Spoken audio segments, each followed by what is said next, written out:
प्रत्येक घर मानुहर एटा भोटर विपरीते एटा चाकरी कत एखन गाँवत एटा चाकरी দিব পৰা নাই प्रमोदे তেওঁৰ দলটো আৰু কি মিছা প্ৰতিশ্ৰুতি দিব শংকৰ বসুমতাৰীক আপোনালোকে ইএম কৰক আমাৰ বিপিএফৰ প্ৰাৰ্থীগৰাকীক যাতে ৰাইজে ভোট প্ৰদান কৰে ককলাবাৰী ৰাইজে ইয়াত আসলতে আজিৰ দিনটোত বেলেগ উদ্দেশ্য একো থাকিবই নোৱাৰে আগন্তুক যেটো নিৰ্বাচন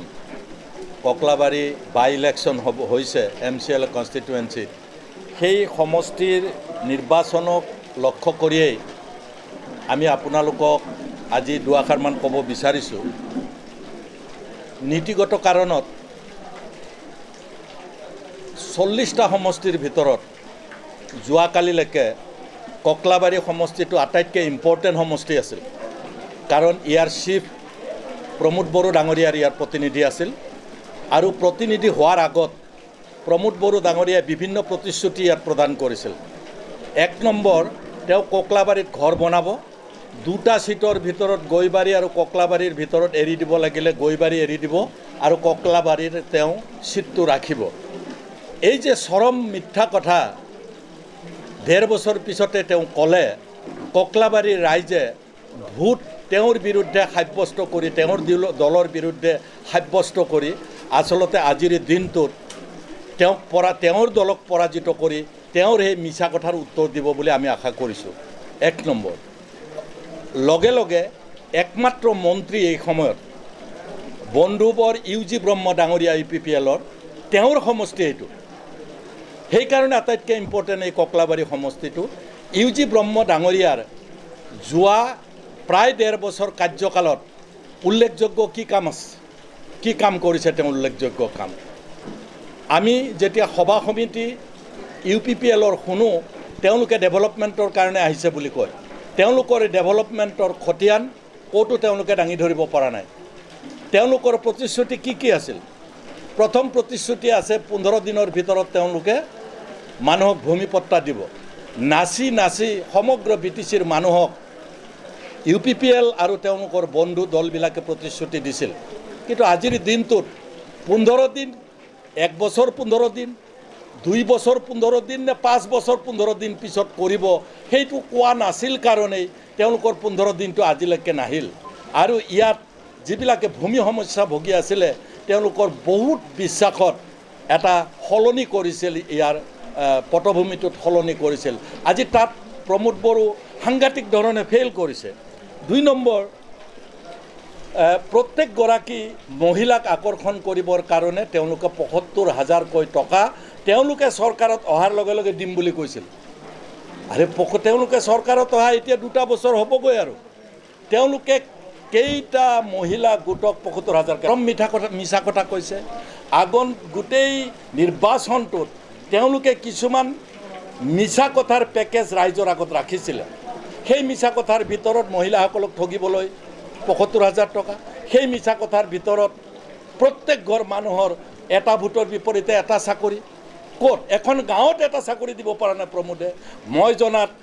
তেওঁলোকে গোটেই BTC অঞ্চলত তেওঁলোকে আঙুলি মূৰত গন্তি কৰিব পৰাকেও তেওঁলোকে চাকৰি দিব পৰা নাই এই বিষয়টো যদিও BTCৰ আজি ককলাবাৰীটো এই বিষয়বিলাকৰ উত্তৰ যেহেতু প্ৰমোদ বড়ো কালিলৈকে ইয়াৰ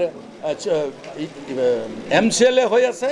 আৰু লগতে তেওঁ চিফ হৈ আছে আমাৰ চিফ হৈ আছে ইয়াত সেই ফালৰ পৰা আমি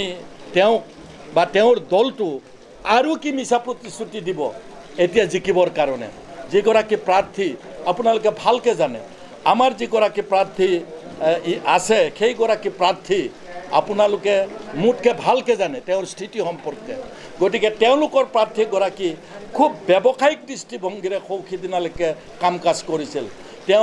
তেওঁ মধ্যস্থতাকাৰী আছিল বিভিন্ন ব্যৱসায়ৰ বিভিন্ন ঠিকাটুকলিৰ মধ্যস্থতাকাৰী আছিল বুলি স্থানীয় ৰাইজৰ পৰা জানিব পাৰিছোঁ গতিকে মানুহে কম্পাৰিজন এটা কৰিব লাগে তাতকৈ আচৰিত কথা এই অঞ্চলত যথেষ্ট ট্ৰাইবেল মানুহৰ বাহিৰে অনা ট্ৰাইবেল লোক ইয়াত বসবাস কৰে এই অনা ট্ৰাইবেল লোকসকলক কি কথা কোৱা হৈছিল যোৱাবাৰ তেওঁলোকে MLAত ভোট পাবৰ কাৰণে MCLত ভোট পাবৰ কাৰণে তেওঁলোকে কি কথা কৈছিল যোৱাবাৰ সেই কথাবিলাক ভয়ংকৰ মিছা কথা তেওঁলোকে কৈছিল এই অঞ্চলৰ ৰাইজক। তেওঁলোকে বোলে ইয়াত গাঁও কৰ্তন কৰিব, তেওঁলোকে অহাৰ লগে লগে গাঁও কৰ্তন কৰিব। তেওঁলোকে এটা কনষ্টিটিউশ্যনেলি সাংবিধানিকভাৱে পোৱা ৬ষ্ঠ অনুসূচীৰ এই BTCত তেওঁলোকে এইটো বুলি ভাবিছিল নেকি তেওঁলোকে ক'ব আৰু ইয়াত তেওঁলোকে গাঁও কাটি দিব পাৰিব। এনেকুৱা ধৰণৰ চিন্তা চৰ্চাৰে ইয়াত থকা অনা ট্ৰাইবেল মানুহখিনিক, যিখিনি ট্ৰাইবেল মানুহ নহয়, তেওঁলোকৰ মনত তেওঁলোকে সোমাই গৈছিল আৰু সোমাই গৈ তেওঁলোকৰ পৰা ভোটটো লৈছিল। এতিয়া আমি আহ্বান জনাম তেওঁলোকে সত্যৰ লগত থাকিব নে অসত্যৰ লগত থাকিব। আমি সত্যৰ লগত আছোঁ। আমি অজস্ৰ ৰাস্তা ঘাটৰ কাম কৰিছোঁ। BPF হাগ্ৰামা মহিলাৰীৰ নেতৃত্বত যোৱা 15টা নিৰ্বাচিত হোৱাৰ পিছত কৰিব নোৱাৰি, আটাইবিলাকতো BPFে কৰিছে, হাগ্ৰামা মহিলাৰী ডাঙৰীয়াই কৰিছে। সেই ফালৰ পৰা আমি ৰাইজক ওলোটাই আমিহে ককলাবাৰী ডেভেলপমেণ্টৰ বাকী থকা কামখিনিৰ কাৰণে ৰাইজক কৰজোৰে প্ৰাৰ্থনা জনাম, আমাৰ BPFৰ প্ৰাৰ্থীগৰাকীক যাতে ৰাইজে ভোট প্ৰদান কৰে। ককলাবাৰী ৰাইজে পুনৰ আগৰ যি ডেভেলপমেণ্টেল প্ৰচেছ আছে সেইটো যাতে কণ্টিনিউ হয়।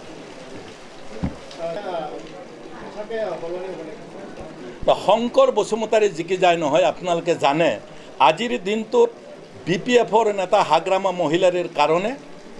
এই যিখন চৰকাৰ কোকৰাঝাৰত আছে সংখ্যা সমস্যা হোৱা নাই, ৰাজনৈতিক আশীৰ্বাদৰহে সমস্যা হৈছে। কাৰণ আমাৰ আটাইতকৈ বেছি MCLA জিকা দল আছিলে BPF, 17টা আমি জিকিছিলোঁ, আৰু বাকী দলবিলাকে আমাতকৈ কম জিকিছে, কোনোবাই 12টা, কোনোবাই 10টা, কোনোবাই এটা, কংগ্ৰেছে এটা, নিৰ্দলীয় এটা, তেনেকৈ তেওঁলোকে জিকিছিল। তেওঁলোকে আমাৰ বৰ্তমানৰ যিগৰাকী গভৰ্ণৰ ডাঙৰীয়া, সেই গভৰ্ণৰ ডাঙৰীয়াই BPFক অন্যায় কৰিছে।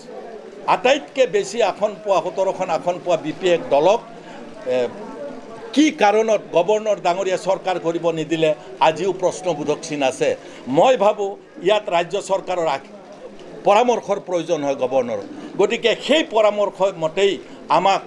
হাগ্ৰামা মহিলাৰীৰ নেতৃত্বত BPF দলক চৰকাৰ কৰিব দিয়া নহ'ল। মই সেইকাৰণে আজি ভাবোঁ যে শংকৰ বসুমতাৰীক আপোনালোকে EM কৰক। মই এই কথাটো উঠাই লৈছোঁ, আপোনালোকে যাতে হেৰি নকৰে, শংকৰক যাতে আপোনালোকে বিজয়ী কৰায় এই স্থানীয় ৰাইজক মই অনুৰোধ জনাইছোঁ।